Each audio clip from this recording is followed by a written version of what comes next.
नमस्कार। Red book class की जो हमने सीरीज स्टार्ट करी है उसके अंदर हमने अभी तक एस्ट्रोलॉजी के कौन कौन से मेथड आज की डेट में सबसे ज़्यादा यूज़ किए जाते हैं, उनकी क्या इम्पोर्टेंस है और रेड बुक की अपनी क्या इम्पोर्टेंस है, इसके बारे में डिस्कस किया था।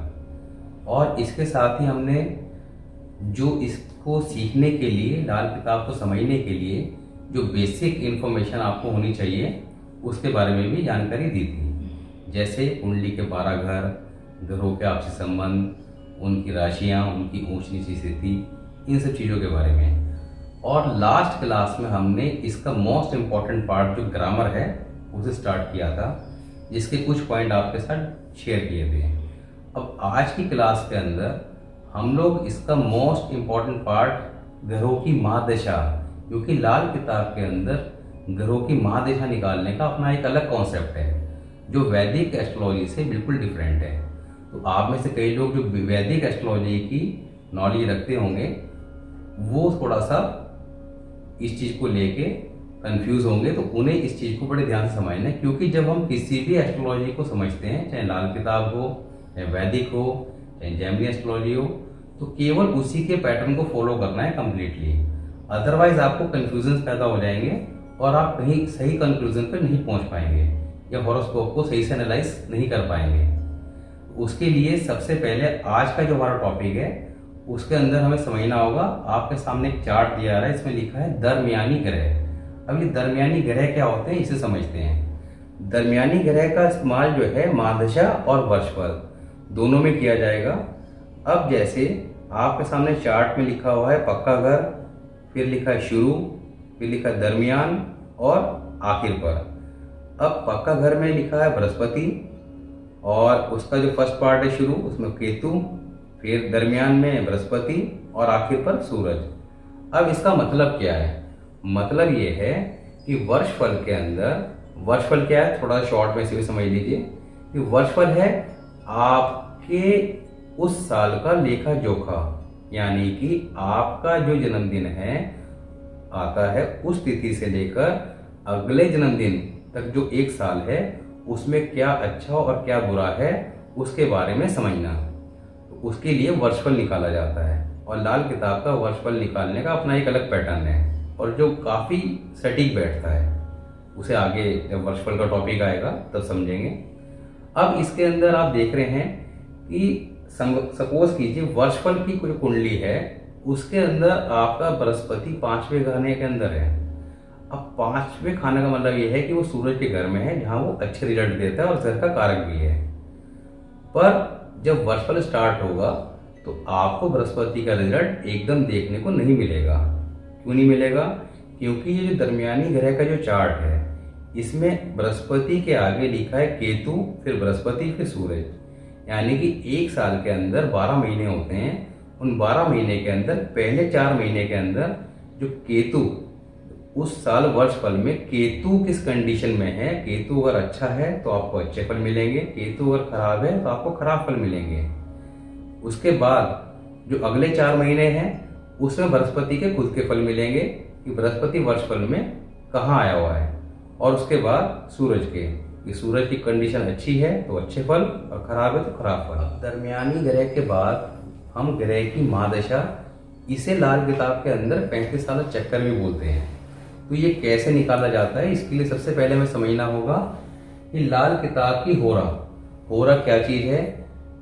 यानी कि 24 घंटों का जो समय होता है एक दिन में, उसके अंदर हमारे जो 9 ग्रह हैं उनका सबका अपना अपना एक टाइमिंग है। तो उस टाइमिंग को कैसे निकालना है इसे समझते हैं। सुबह सूर्य उदय से लेकर 2 घंटे का जो समय होता है वो होता है बृहस्पति की होरा का। तो उसे हम ये भी कह सकते हैं कि सुबह 6 बजे से लेकर 8 बजे तक का समय। तो आप बोर्ड पे देख रहे हैं कि 6 बजे से लेकर 8 बजे तक का समय जो है वो 2 घंटे का समय किसका है? बृहस्पति का। उसके बाद 8 बजे से 10 बजे तक का जो समय है वो है सूर्य की होरा का। फिर 10 से 11 यानी कि 1 घंटे का जो समय है वो है चंद्रमा की होरा का। फिर 11 से 1 का जो समय है 2 घंटे का, ये है शुक्र की होरा का। 1 से 3 का जो समय है ये है मंगल की होरा का। और उसके बाद 3 से 6 यानी कि सूर्यास्त तक का जो समय है वो है बुध की होरा का, और सूर्यास्त के बाद रात्रि होने से पहले इस समय को बोलते हैं पक्की शाम। पक्की शाम होती है राहु की, तो उसका समय आप कह सकते हैं शाम को 6 बजे से लेकर 7 बजे तक का, और उसके बाद शाम को 7 बजे या 8 भी हो सकते हैं, डिपेंड करता है कि विंटर है या समर है। तो शाम को 7 बजे से लेकर सुबह के 4 बजे तक, 4 बजे क्योंकि ब्रह्म मुहूर्त का समय होता है, तो सुबह के 4 बजे तक का जो समय है वो कहलाता है शनि की होरा का। और उसके बाद सुबह के 4 बजे से लेकर सूर्य निकलने तक का जो समय होता है, जिसे हम ब्रह्म मुहूर्त भी बोलते हैं, वो समय कहलाता है ब्रह्म मुहूर्त, और वो होता है केतु की होरा का। इसके बाद ग्रहों का 35 साला चक्कर। अब ये क्या है इसे समझते हैं।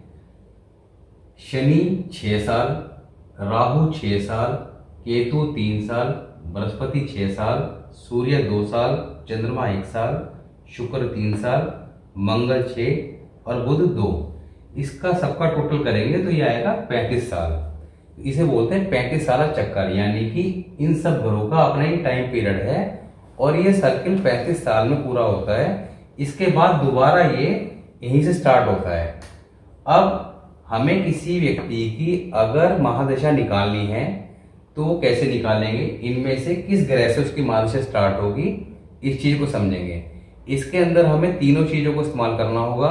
दरमियानी ग्रह, उसके बाद ग्रह की जो होरा थी जिसके अंदर बताया था कि 24 घंटे में, इससे पहले जो मैंने आपको समझाया उसे, और इस चार्ट को, इन तीनों को एक साथ कंसिडर करेंगे तो हम ग्रह की महादशा निकाल पाएंगे।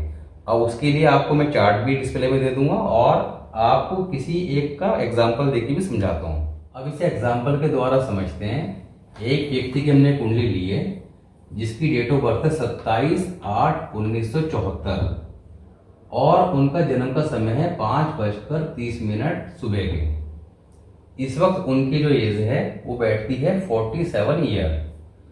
अब 5:30, इसका मतलब ये हुआ कि ग्रहों की जो होरा है उसके अकॉर्डिंग सुबह 4 बजे से 6 बजे का जो समय है वो है केतु का।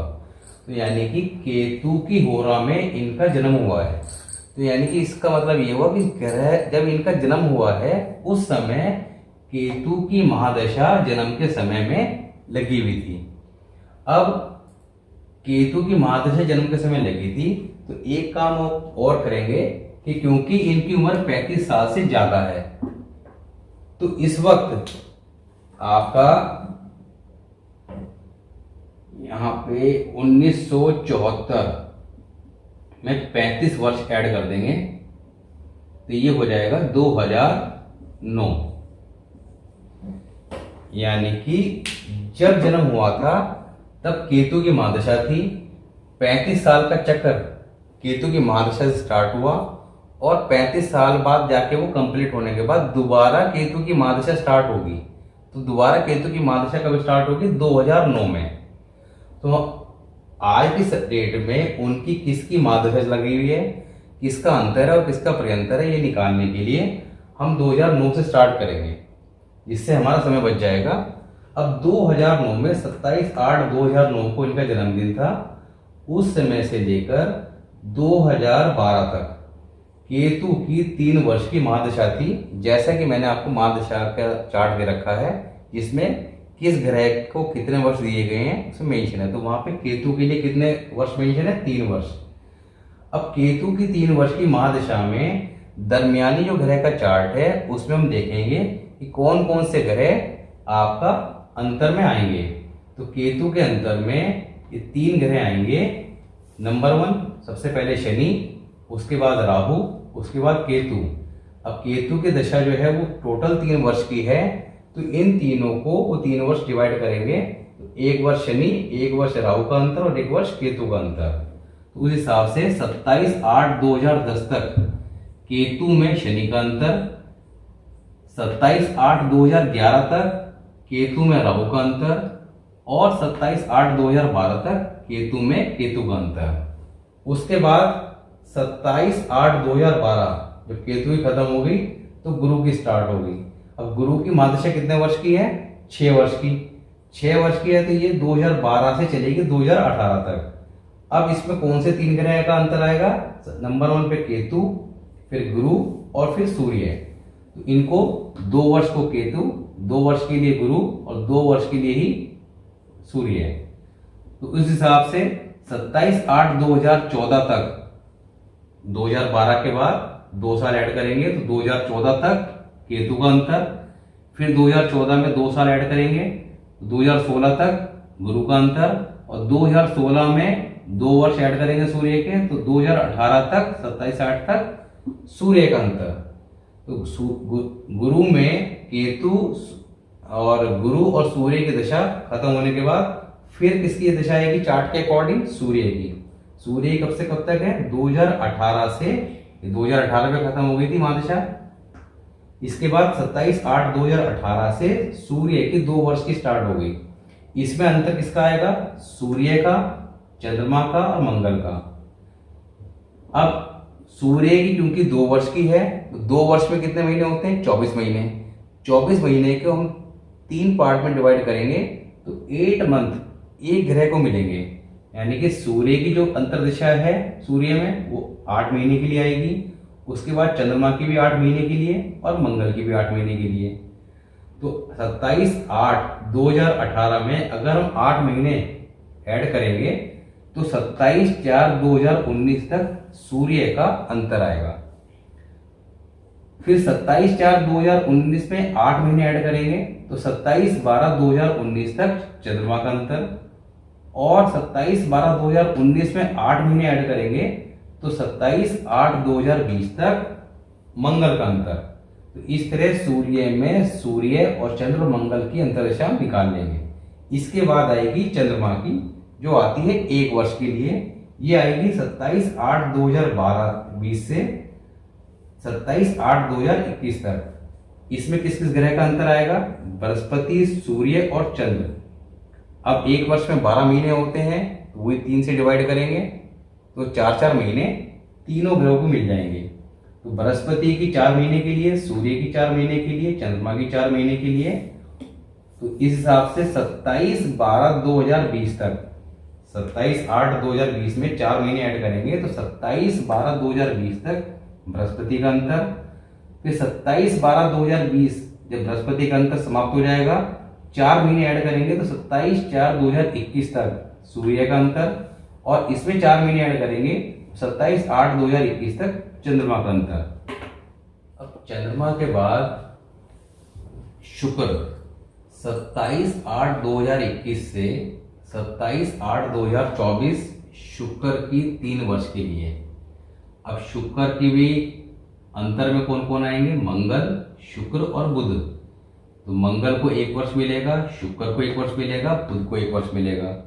तो इस हिसाब से 27/8/2021 में 1 वर्ष ऐड करेंगे तो 27/8/2022 तक मंगल का अंतर।